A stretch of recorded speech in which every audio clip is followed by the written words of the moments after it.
2019 Earth Week Virtual Summit, Youth as Key Stakeholders in Biodiversity Conservation, with Mugisha Derrick Emmanuel of Fika Afrika Advocacy Foundation in Uganda. Hey everybody, welcome back to the Earth Week Virtual Summit, and today we're hanging out in Uganda with Mugisha Derrick Emmanuel, and I'm so excited to have this opportunity to bring you in contact with this guy that is doing just such cool things, is such an inspiration. And so Mugisha is joining us from Makere campus in Kampala, and he's been doing all kinds of stuff around climate and biodiversity, and in particular, inspiring youth to be key stakeholders in all of this. So I don't want to delay a single second. So welcome, Mugisha, and I'm so happy that you're here. Thank you so much. And just start by telling us, how did you become passionate about this work that you're doing? Hello, everyone. I'm Derrick Mugisha, and I'm a student at Makere University. At the same time, I run an organization called Fika Afrika Advocacy Foundation, an organization that is inspiring young people towards conservation of nature, getting included in biodiversity conservation practices and processes, and as well also trying to achieve the sustainable development goals. So my passion drives from my part of study. I'm an environmental science student at Makere University, and at the same time, I always go to communities during exhibitions and outreaches, and part of their needs, part of their cries, and part of the things they do demand forced me to come up with such an innovative organization.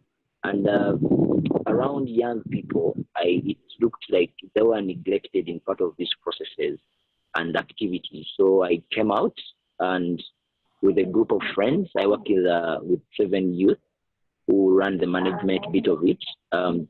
We came out and said, no, it's high time we get to the stage. It's high time we also given the same opportunities like any other person. It's also high time that we are well capacitated and given the tools that we need to create change.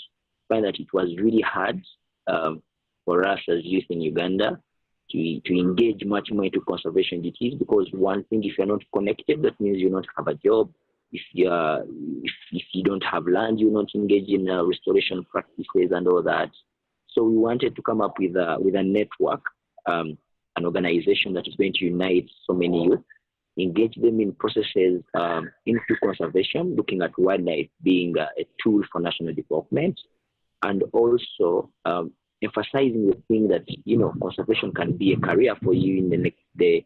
So it sparkled my mind. I'm like, okay, let me get this done. It was a dream come true that I'm working with young people.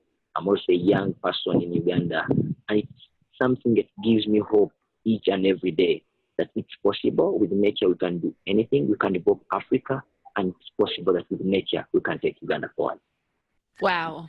It's so wonderful to hear about all the stuff that you're doing and how you're putting together these important different pieces, like the career part, and hearing what people, like really listening, as you said earlier, you're listening to what people are crying out for and what they're demanding, and so understanding the collapse of biodiversity could actually be an opportunity for people to go from being hopeless to being part of the solution.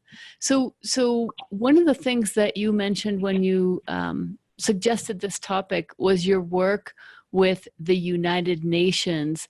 So could you explain a little bit about what the United Nations is doing around biodiversity and how you're using that to empower people? Last year, around October, there was an application by the Global Youth Biodiversity Network, and I was very lucky that I was among the lucky 40 youth from around Africa who were selected out of 1,200 applications. And we convened in Nairobi, and that's where we had the Africa Capacity Building Workshop on biodiversity, and also forging a way to the post-2020 biodiversity framework. So this opportunity to expose me to unite and meet other fellow young people in Africa who are doing amazing work in conservation, in restoration. Others are into businesses that are actually looking at biodiversity being a truly component which they need. So when I came back to Uganda, I had made a commitment through the Global Youth Biodiversity Network that I was going to engage more other youth in Uganda who had not got the opportunity to get to Nairobi. So I started organizing workshops for them so that they can also share they can also share from what I experienced when I went to Nairobi, because they can also get to know more about how they are key in achievement of the conversion of biological diversity. So we started training, and our first training had 50 youth from different universities, and we hope that these trainings will reach as many young people as possible, because the more we do these workshops, the more we inspire more young people to do what they really want to see their future being. So it's something very important to me, and I thought biodiversity is actually our life. It's something that drives each and every work, our daily work, from food, from clean water, air, to so many things, to our livelihood, to actually making sure that we have money in our pockets. So it was really important that start uniting youth, as well be part of the COP meetings, the CBD COP meetings, to share their views and ideas, because these are the future generation that is going to inherit from our elders. It was important that they should start learning how to lobby, how to engage in financing, how can they access funds for their projects, and how can their views actually reach to the United Nations, the top, to the high level decision making processes. And nevertheless, whether you're from Uganda, whether you're from rural or urban, the threats we face today, the extinction, climate change, and so many other environmental issues do not affect only the poor, it also affects the rich. So we unite young people to learn about these processes, because they do not learn about these processes, then we do not know the type of generation we're trying to build up. Yeah. I think that what you're doing is so important because, yeah, I don't think most people are learning the tools for change. And this is exactly what you're focusing on, and not only just changing the world to address a certain problem, but creating a world where you can prosper by solving that problem. So it's brilliant. Yeah. Could you tell us like a couple sentences about the Convention on Biological Diversity? So this, I think a lot of people hear about the COPs around climate change that the UN does, but maybe have not heard about the Convention on Biological Diversity, and are not aware that people are getting together to work on that. Yeah, so the Convention of Biological Diversity had a number of targets to set up. When they met a couple of years ago, they met in Japan, and they came up with the Aichi biodiversity target. So they always come out together to try and see if these targets are achieved. So last year, the COP of Convention of Biological Diversity actually happened in Egypt, in Africa. So we are very blessed and having it in Africa. And it tried to look at how countries try to achieve their national biodiversity strategies and action plans. because every country that is party to the Convention of Biological Diversity has to review their national biodiversity strategies and as well recommend, monitor, and do lots of things like any other convention. Now you look at the UNFCCC and climate change, the same applies to the Convention of Biological Diversity. So it looks critically to the number of protocols they have. They have the Cartagena Protocol, they have the Nagoya Protocol, and that's what countries actually unite to look at, to forge a way in which they are going to conserve biodiversity, to share information on biological diversity, and as well to see that the future is inclusive of everyone, regardless of your gender, regardless of your background, regardless of everything. So it's just a place, it's just an event that always happens where they get to meet and discuss about the biodiversity, the future of nature, and where we need to see ourselves by 2050.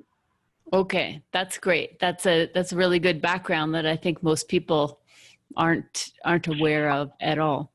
And so tell us a little bit about the job opportunities that you are seeing for the youth that you're working with. What are those real job possibilities that they might be able to move into? Yeah, now part of the jobs we try to put our youth together on are some of the jobs that are called green jobs. One of them are called the green jobs. Try to address the climate change issue. We find that we engage them in agroforestry, where they engaged on planting trees and as well growing crops for survival, for food security. So the other type of the other jobs are recycling projects, where they get their hands on recycling plastics, recycling used up products. So they get to experience this in a way that, you can design it in an artful way where you're trying to use art to protect the environment. So it's actually a very important thing to get youth start up artful designed products that are going to sparkle the market, that are going to be sold to tourists who are going to come. We also engage them on other agricultural products like coffee. We train them on coffee. How can they start a coffee farm? How can they start up a coffee company that is selling coffee? And how can they sparkle on the stories behind the coffee industry, find the coffee background? For us as a country, coffee is part and parcel of our history as a nation. So you find that it's important that we engage in so many of these business opportunities. We have ecotourism, where they can also start up tourism sites. You can have your own tourism site. You could have animals on it. You could have plants that maybe are endangered. You could have so many things, and the people are going to come and pay you for this service. So the types of businesses we engage our youth on. There are so many businesses behind addressing climate change in information and technology, in hands-on, like what we do with them. And as well, we give them a lot on business development. We engage them on how to start up, how to manage, how to get the funds, and as well, how are you going to sustain this business in case the fund is not there? Or how can you now look for other partners that are going to support you in this business you're starting with? That is important, that as the way they're addressing conservation and environment, biodiversity conservation, as well they are getting some income back to their pockets. So it helps them motivate, they're motivated to do this work, and it's easy for them. Now, the other thing we do about is the energy exhibitions. We always have partners like Energy Without Borders Foundation that is also working with young people, and it engages them directly to expose these products. In case they have come up with solar companies, or they have started making up liquids for cooking, or in case they have clean cook stoves, we expose these products together with our partners, so that they have a market. Now they're getting the market direct. It doesn't need you to sit home and think about how am I going to get this market. So we are giving you an opportunity to showcase these products, get new partners. It will have added value to this young man. You get it's something this young man wants to do that is going to protect this environment. Because if he's getting money out of this, if he depends on the environment, he will protect this natural resource because he knows it contributes much more on his well-being as well. So that is what we exactly do under business development. So the other thing maybe I've not told you about, I'm not talking about the campaigns we engage with them. Now, we engage our young people, our youth, after training them, after workshops, we start up campaigns. Now, the campaign we had was the Go Wild campaign. Now, the Go Wild campaign is engaging young people to protect the wildlife. So we always meet up with the Uganda Wildlife Authority that is responsible for wildlife. They get to share their research. They get to be guided on how they can be included. And as well, we have walks where they can walk for wildlife. So they always walk for their species they believe in. I find that in Uganda, we have traditional species. Like if you're from this tribe, you always have a tribe symbol. If you are in Uganda and you subscribe to the Njovu clan, for you to protect the elephants. So that's how they get to be included much more in wildlife protection. Like we attach it to your family background, and it's easy for you to do this. So the Go Wild campaign is just to emphasize that we are supposed to protect our species because they represent us, or to live in harmony with them. That is a great idea because you're making it very personal. The other thing I was going to ask you about is what is Nature Blitz World? So this program explains that we need so many global actions that inspire nature, where we connect with nature and also live in harmony. So I find that the Nature Blitz World is like a communicative message as well, telling you that we need so many actions, so many strong actions to protect nature and biodiversity in full. So that's how this program comes. Okay, I see. So Nature Blitz World is where the program where you're focusing on this message of your Go Wild campaign or any of the things that you're advocating. And so the word blitz is saying we have to do so much so fast. So that's getting that across. Yeah, cool. So could you give an example of one person that got a job in, that kind of went through the training with you and is actually working in one of these areas that you mentioned? We have Irene Nabudi. She works with us, but she has now an urban farm at her home, and she's making tremendous amounts of money from it. She goes ahead to train other girls, other women around her community to engage on urban farming. Now, urban farming is a way of farming where we in urban areas who do not have access to land can at least start up small farms within our homes, vegetables. So she has this veggies company where she sells the vegetables, and she's really doing good. So she works with us, and as well she's having her own business.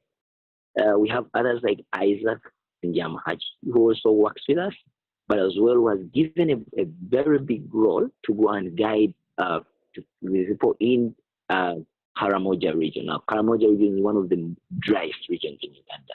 It's dry and people do not have access to water, access to this.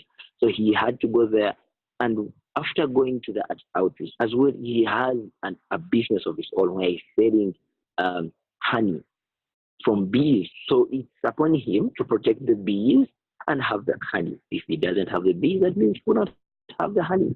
So that's part of how we do this work. So Irene does the vegetables, Isaac does the honey, and we connect. Now we have access to food, we have access to better health with honey, and it's exactly what we do. It's tremendous. It's just wow. Yeah.